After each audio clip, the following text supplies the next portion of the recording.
Prophets and Kings, chapter 49. In the days of Queen Esther.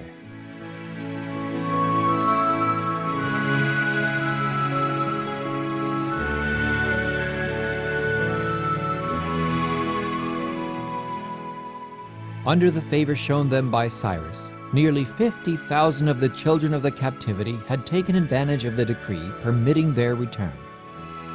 These, however, in comparison with the hundreds of thousands scattered throughout the provinces of Medo-Persia, were but a mere remnant. The great majority of the Israelites had chosen to remain in the land of their exile rather than undergo the hardships of the return journey and the reestablishment of their desolated cities and homes. A score or more of years passed by when a second decree, quite as favorable as the first, was issued by Darius Hytaspes, the monarch then ruling. Thus did God in mercy provide another opportunity for the Jews in the Medo-Persian realm to return to the land of their fathers.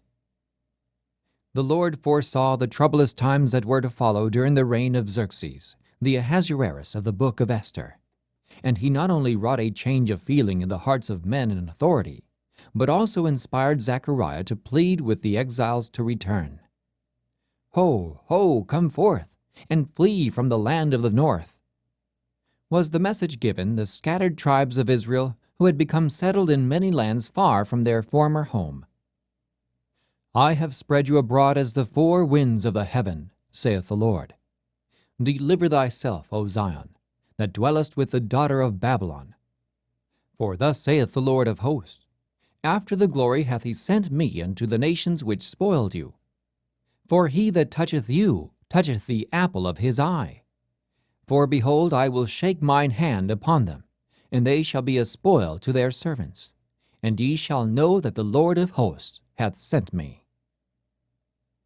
It was still the Lord's purpose, as it had been from the beginning, that his people should be a praise in the earth, to the glory of his name. During the long years of their exile, he had given them many opportunities to return to their allegiance to him. Some had chosen to listen and to learn. Some had found salvation in the midst of affliction. Many of these were to be numbered among the remnant that should return. They were likened by inspiration to the highest branch of the high cedar, which was to be planted upon an high mountain and eminent, in the mountain of the height of Israel. It was those whose spirit God had raised who had returned under the decree of Cyrus. But God ceased not to plead with those who voluntarily remained in the land of their exile. And through manifold agencies, he made it possible for them also to return. The large number, however, of those who failed to respond to the decree of Cyrus remained unimpressible to later influences. And even when Zechariah warned them to flee from Babylon without further delay, they did not heed the invitation. Meanwhile, conditions in the Medo-Persian realm were rapidly changing. Darius Hytaspes, under whose reign the Jews had been shown marked favor, was succeeded by Xerxes the Great. It was during his reign that those of the Jews who had failed of heeding the message to flee were called upon to face a terrible crisis. Having refused to take advantage of the way of escape God had provided, now they were brought face to face with death. Through Haman the Agagite, an unscrupulous man, high in authority in Medo-Persia, Satan worked at this time to counterwork the purposes of God. Haman cherished bitter malice against Mordecai, a Jew. Mordecai had done Haman no harm, but had simply refused to show him worshipful reverence. Scorning to lay hands on Mordecai alone, Haman plotted to destroy all the Jews that were throughout the whole kingdom of Ahasuerus, even the people of Mordecai. Misled by the false statements of Haman, Xerxes was induced to issue a decree providing for the massacre of all the Jews scattered abroad and dispersed among the people in all the provinces of the Medo-Persian kingdom. A certain day was appointed on which the Jews were to be destroyed and their property confiscated. Little did the king realize the far-reaching results that would have accompanied the complete carrying out of this decree. Satan himself, the hidden instigator of the scheme, was trying to rid the earth of those who preserved the knowledge of the true God. In every province, whithersoever the king's commandment and his decree came, there was great mourning among the Jews, and fasting and weeping and wailing, and many lay in sackcloth and ashes. The decree of the Medes and Persians could not be revoked. Apparently, there was no hope. All the Israelites were doomed to destruction. But the plots of the enemy were defeated by a power that reigns among the children of men. In the providence of God, Esther, a Jewess who feared the Most High, had been made queen of the Medo-Persian kingdom. Mordecai was a near relative of hers. In their extremity, they decided to appeal to Xerxes in behalf of their people. Esther was to venture into his presence as an intercessor. "Who knoweth," said Mordecai, "whether thou art come into the kingdom for such a time as this?" The crisis that Esther faced demanded quick, earnest action. Both she and Mordecai realized that unless God should work mightily in their behalf, their own efforts would be unavailing. So Esther took time for communion with God, the source of her strength. "Go," she directed Mordecai, "gather together all the Jews that are present in Shushan, and fast ye for me, and neither eat nor drink 3 days, night or day. I also and my maidens will fast likewise. And so will I go in unto the king, which is not according to the law. And if I perish, I perish." The events that followed in rapid succession, the appearance of Esther before the king, the marked favors shown her, the banquets of the king and queen with Haman as the only guest, the troubled sleep of the king, the public honor shown Mordecai, and the humiliation and fall of Haman upon the discovery of his wicked plot. All these are parts of a familiar story. God wrought marvelously for his penitent people, and a counter-decree issued by the king, allowing them to fight for their lives, was rapidly communicated to every part of the realm by mounted couriers, who were hastened and pressed on by the king's commandment.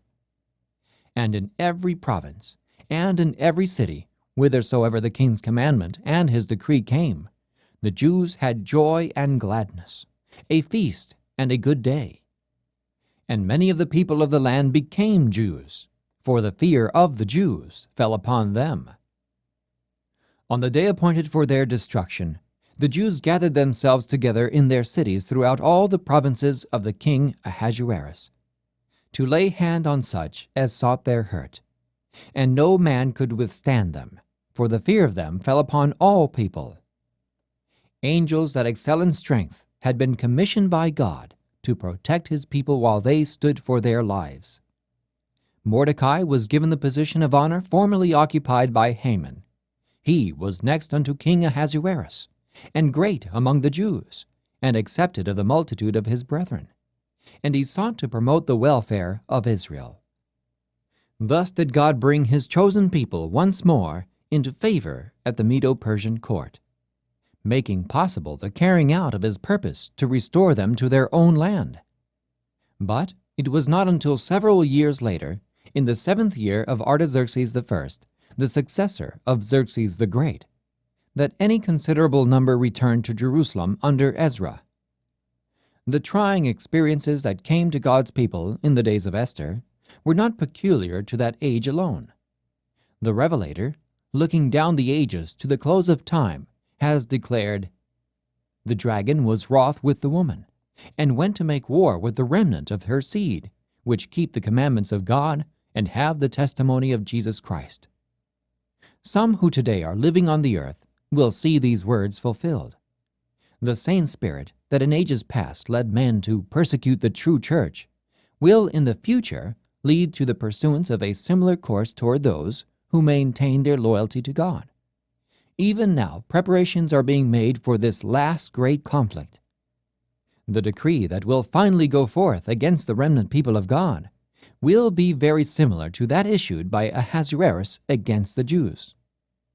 Today, the enemies of the true church see in the little company keeping the Sabbath commandment a Mordecai at the gate. The reverence of God's people for his law is a constant rebuke to those who have cast off the fear of the Lord and are trampling on his Sabbath. Satan will arouse indignation against the minority who refuse to accept popular customs and traditions. Men of position and reputation will join with the lawless and the vile to take counsel against the people of God. Wealth, genius, education will combine to cover them with contempt. Persecuting rulers, ministers, and church members will conspire against them. With voice and pen, by boast, threats, and ridicule, they will seek to overthrow their faith. By false representations and angry appeals, men will stir up the passions of the people. Not having a "Thus saith the Scriptures" to bring against the advocates of the Bible Sabbath, they will resort to oppressive enactments to supply the lack. To secure popularity and patronage, legislators will yield to the demand for Sunday laws. But those who fear God cannot accept an institution that violates a precept of the Decalogue. On this battlefield will be fought the last great conflict in the controversy between truth and error. And we are not left in doubt as to the issue. Today, as in the days of Esther and Mordecai, the Lord will vindicate His truth and His people.